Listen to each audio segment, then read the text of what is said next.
All right, welcome to the podcast. Today is Tuesday, July 3rd.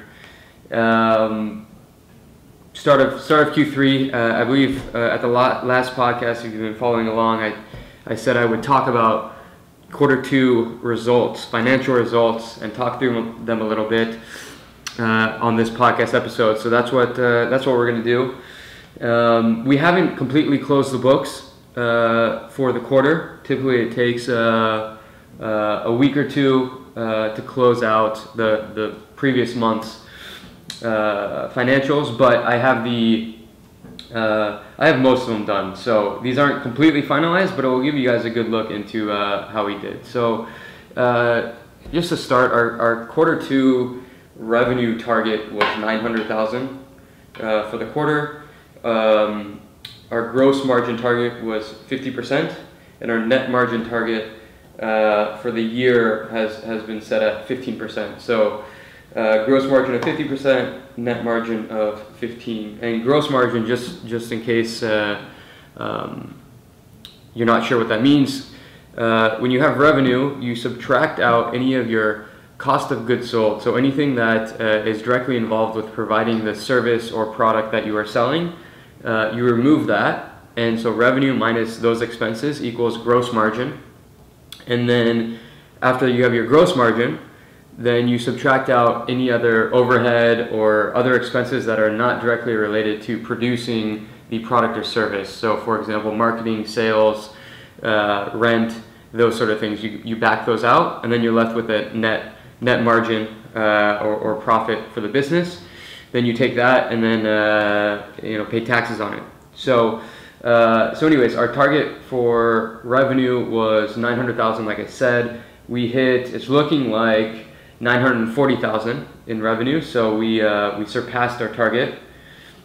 And as far as our gross profit, gross margin, we did 48%. So very close to the 50% mark. 48% overall, pretty damn good, and happy with that. And then we were right on the mark of 15% net margin. So for all purposes, I mean, we hit our targets. It looks like. I'm actually looking at the final numbers. I had a good idea walking into this. I have a very good pulse on financials. It's something very important. Is every Monday and Friday I'm checking these financial reports and reviewing it with Neda, our finance manager.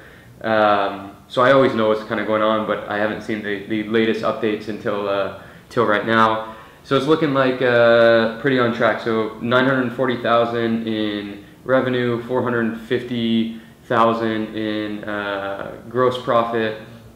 Just to give you a sense of what we actually spent money on. So, our expenses of to produce those services, 487,000. So 940 minus 487, and that's where you get that 450 number of gross profit. Then we spent about 72,000 in marketing.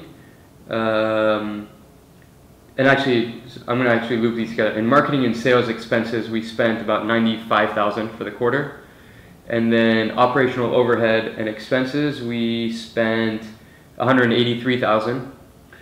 And so when you back all that out, you are left with 137,000 in profit. Now comparing this to last quarter, so in Q1 our revenue was about 930,000. So we increased revenue by not much, 10% overall. And our gross profit though was about the same. Gross profit was slightly higher at 53%. And 490,000. So our gross profit was higher in Q1. Our marketing expenses, with a lot of that profit that we had in Q1, because we did really well, our net profit was 27%. Took a bunch of that money that we were making in Q1 and in Q2 and decided to increase marketing spend. So marketing went from 33,500 and more than doubled to 72,000 in Q2. Sales expenses stayed about the same, and then our operational overhead increased by about 40,000. So reinvesting more in operation, marketing, and sales and that's why you see that net margin, even though the gross margin was quite similar, 53 versus 48%.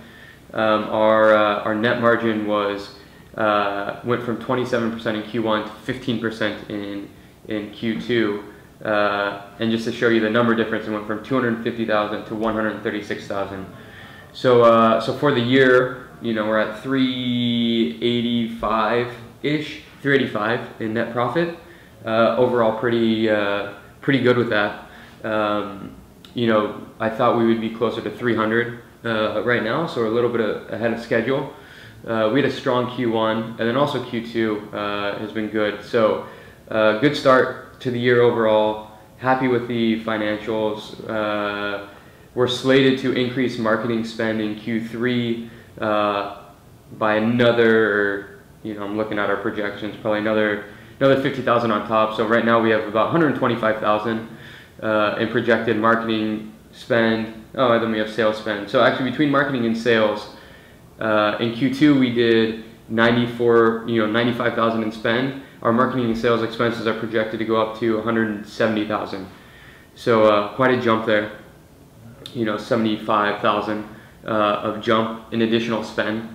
And then also operational overhead going up, and so just really the theme is reinvesting back in the business right now. Our Q3 projections for revenue, and I'm just looking at this, actually the numbers just got updated literally before I came in here, so I'm just seeing these. It looks like our Q3 revenue projections are a little above 700,000 right now. Our target is 1.1 million, so have some work to do, but it is only a couple days into the quarter, so that's good. But right now, this is typically how it starts out, is if you just look at our projections for revenue and expenses, we're actually slated to lose 240,000 in Q3 so far. I'm used to seeing these kind of numbers. It's like, all right, we're going to lose 240, but typically what happens is then we have new sales coming in, et cetera, and then, so I'm not really worried about closing that gap. A 240K gap for an entire quarter is actually not that much relatively closing. Going into Q2, we had like a $500,000 or $600,000 gap. So by all, for all intents and purposes, 240K very, very doable. And if we close at 240, we'll be at about the same revenue that we had, 950, but our profit will be zero. Because our expenses are going up. So really, to make a profit, we really do need to hit that 1.1 million.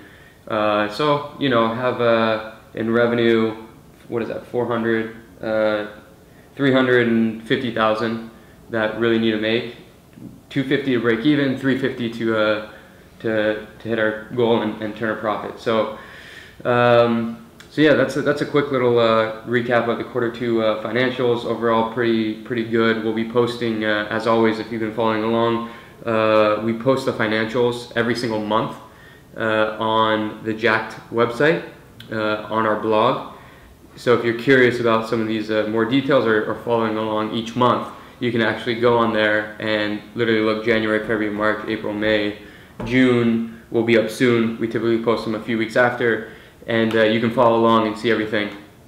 And what I'll probably be doing in the near future is actually posting our overall yearly financials from 2012, 13, 14, 15, 16, and 17 because we didn't release them monthly over that time. But I think I'm going to release the yearly one so that you can actually see the progression and how things have changed, where money is being spent differently, and stuff like that. So anyways, that's a quick little recap.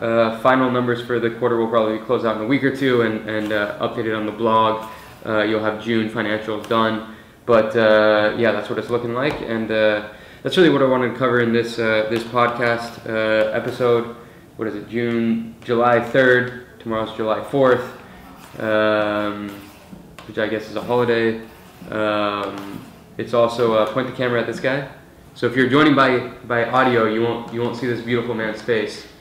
This is Austin, my assistant. It happens to be his birthday today. You have anything to say to the people, Austin?